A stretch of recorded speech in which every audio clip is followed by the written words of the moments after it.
Olá, sejam muito bem-vindos a mais uma aula aqui no canal. Hoje nós iremos conversar sobre estatística descritiva, medidas de resumo. Algumas vezes vemos até lá no artigo científico com uma sigla, o DP, o número acompanhado de desvio padrão, e não fazemos ideia do que aquele número está representando.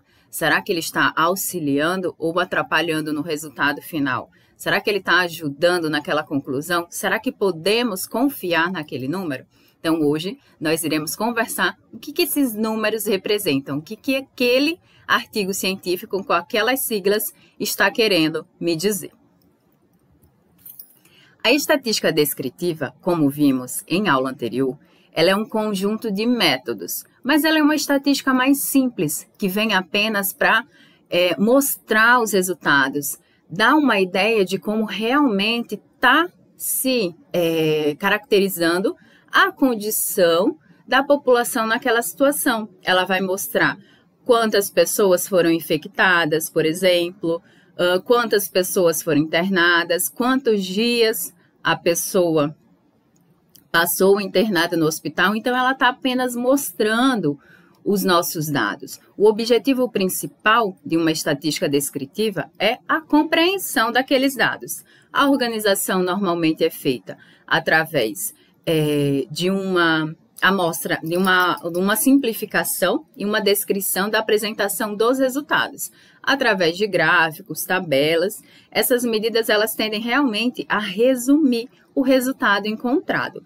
Mas, com esse resultado, nós não podemos nem fazer previsões, nem ainda fazer alguma inferência. E eu vou mostrar para vocês o porquê que isso acontece. O porquê que essa estatística descritiva, a gente não consegue inferir nada através dela. Ela apenas vai mostrar de forma organizada e resumida os dados coletados e analisados através da estatística descritiva.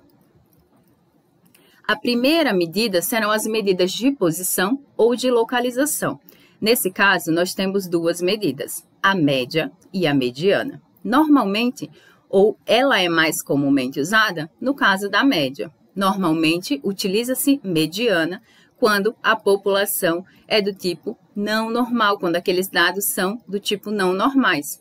Lembram que a gente conversou na aula anterior? Se não lembram, dá uma voltadinha lá na primeira aula, que a gente conversa sobre amostras que têm aí característica normal, que fazem parte de uma amostra com características normal e uma curva lá de Gauss. Então, dá uma olhadinha na aula anterior que vocês vão sair de lá entendendo o que é uma população normal. Então, voltando aqui, quando temos aí uma amostra com dados normais, a gente utiliza a média. Quando não é normal, a gente normalmente utiliza a mediana. Nos artigos científicos, comumente, vocês irão ver a utilização da média. A média e a mediana, que são medidas de posição ou localização, elas são medidas de uma tendência central.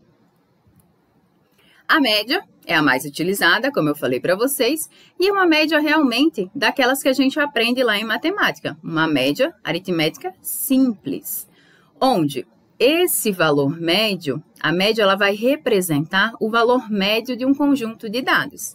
Ela é obtida pela soma das observações e dividida pelo número delas. Por exemplo, aqui estão os passos, como que a gente faz uma média aritmética simples, onde a gente soma todas as observações e divide o resultado pelo número de observações. Vamos aqui mostrar como que acontece. Imaginem que vocês foram fazer uma coleta de dados e para saber quantos dias as pessoas estão passando internadas após darem entrada no hospital com sintomas respiratórios. Sinais e sintomas de problemas respiratórios. Então, chegando lá no hospital, vocês encontraram 7 pessoas internadas. E, olhando no prontuário, identificaram que a primeira pessoa, a pessoa número 1, ficou 2 dias internadas. A pessoa número 2, 2 dias. A pessoa número 3, 3 dias. A pessoa número 4, 5 dias. E assim sucessivamente.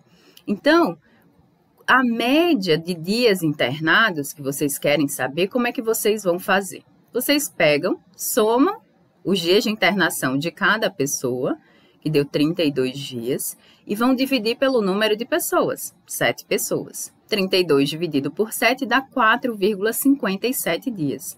Então, essa é a média de dias que a pessoa passa internada, tá? Então, ela é uma medida de tendência central aqui. Então, em média, as pessoas quando entram no hospital com sintomas e sinais respiratórios, elas ficam internadas por volta de 4,57 dias. Já a mediana, ela é um valor que ocupa a posição central.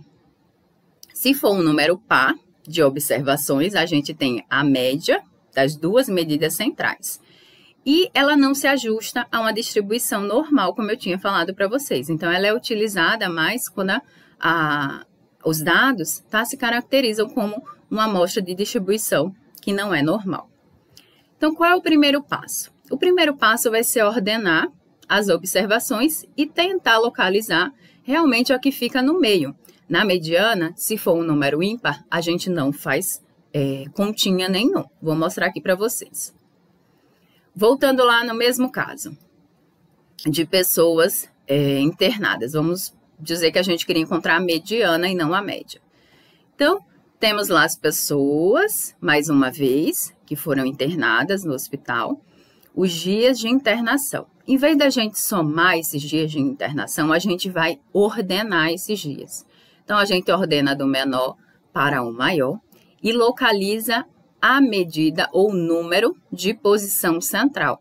Nós tínhamos 7 pacientes, então, o de posição central, aqui 5. Então, a mediana é de 5 dias de internação hospitalar.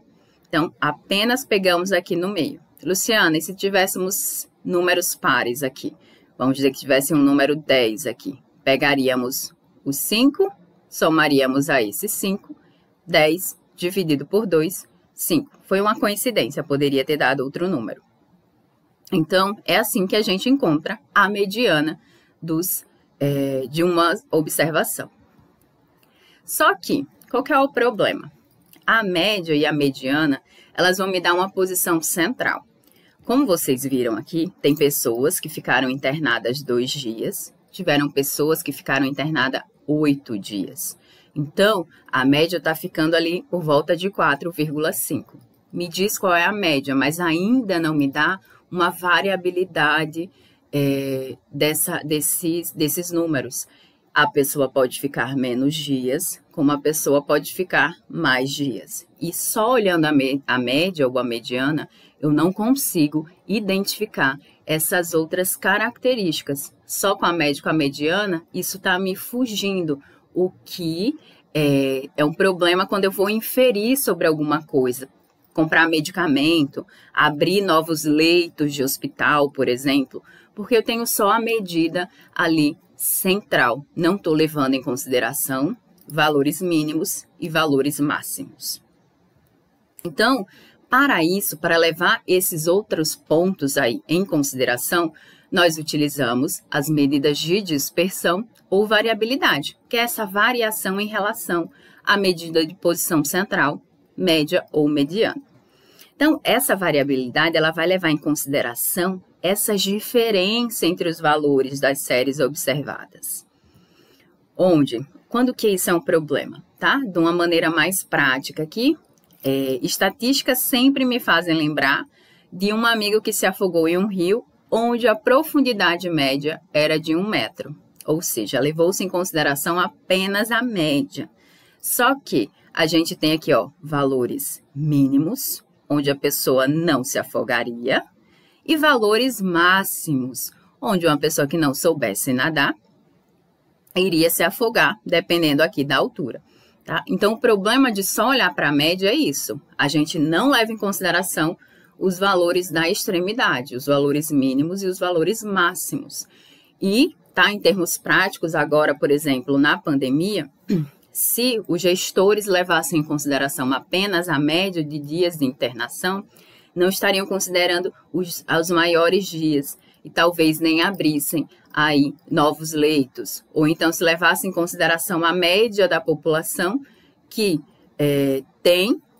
entra em contato com o vírus e tem sintomas leves ou nem tem sintomas. Se levasse em consideração só essa galera que ficou aqui no meio, tá? Na média, não se abririam novos leitos, não estaríamos preparados aí para uma nova quantidade de pessoas ou para uma enorme quantidade de pessoas que realmente chegaram a ser internados. Então, a média, quando você olha apenas para ela, você está esquecendo ou não está conseguindo ver o todo ali, a variação desses dados.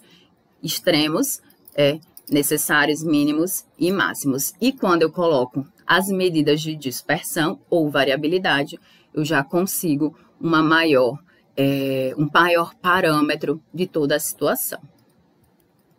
Aqui, ó, outro exemplo prático. No conjunto X, temos pessoas só com 50 anos de idade. No conjunto Y, 48, 49, 50, 51 e 52. No conjunto Z, 10, 20, 50, 80 e 90. Se somarmos essas observações aqui, dividirmos por 5 cada uma delas, que é o número de sujeitos, vamos dizer aqui, vamos pensar que são idades, 50 anos, e cada número desse representa uma pessoa. Então, o que acontece? Se eu dividir aqui, tá? Eu vou encontrar como média nesses 3 conjuntos o número 50. Ok, esse primeiro aqui, tá? Eu encontro pessoas aqui de 50 anos. Vamos pensar que eu estou fazendo uma ação para determinada população. Então, aqui, ok, 50 anos. Aqui, até varia bem próximo, 48 a 52 anos. Já aqui, eu tenho medidas bem no extremo. Pessoas com 10 anos e pessoas com 90 anos. Quando eu olho só para a média, 50 anos, eu poderia estar considerando uma característica ou condição da população de uma maneira errônea, porque eu não estaria levando em consideração as pessoas do extremo. Por exemplo, a média da população que está sendo atingida pelo vírus é de 50 anos. Eu poderia pensar, opa, acima de 50, 60, 70, 80 não está sendo atingido e abaixo também não, o que estaria olhando de uma forma errada, porque aqui nós temos pessoas com 10 anos e 90 anos. Então, por isso que é importante as medidas de variabilidade e dispersão. A primeira delas é a amplitude. A amplitude é a mais simples de entender, tá? A gente vai levar em consideração apenas os valores mínimos e os valores máximos. Pegamos o valor máximo, dividimos pelo mínimo e a amplitude é de 6 aqui, levando em consideração 2 dias, que foi a quantidade mínima de internação, e 8 dias, a quantidade máxima. Então, a variação da amplitude entre quem fica o mínimo número de dias e o máximo é de 6 dias. Tá? Então, ela está me dando aí já uma condição onde eu posso analisar de uma forma mais ampla. Opa! Tá? Tem uma variação de 6 dias entre quem fica o menor tempo e quem fica o máximo de tempo. Outra coisa, que é o mais utilizado nos artigos científicos, é o desvio padrão. O desvio padrão, ele se baseia em desvios em torno da média, como se fosse uma média dos desvios em torno da média lá de tendência central, tá? Então, 68% dos valores vão estar compreendidos em até um desvio padrão, 95% em 2 desvios padrões e 99% em 3 desvios padrões. Representando isso aqui no gráfico, ó, temos aqui 68% e à medida que vai aumentando o desvio padrão, vai também aumentando a chance da população se enquadrar dentro dessa dispersão. A distância interquartil dividem os dados em 4 partes iguais quando estes estão ordenados. Então, assim como a mediana, a gente vai precisar ordenar os números. O primeiro quartil, serão representados por número de 25, tá? Abaixo de 25 e acima de 75. O segundo, 50% das observações abaixo de 50 e 50 acima.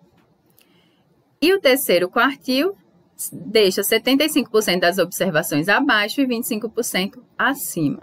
Aqui, ó, a gente teria que também colocar as observações em uma ordem crescente. Aqui representa o primeiro quartil, o segundo quartil e aqui o terceiro quartil dessa população. Então, é isso, tá? Mais uma vez, obrigada por assistir a aula. Se vocês gostaram, compartilhe, deixe o seu like e ainda podem estar compartilhando essa aula com outras pessoas, tá? Se ficou alguma dúvida, deixa aqui no comentário, que assim que eu verificar a sua dúvida, eu volto aqui para responder. Um beijo!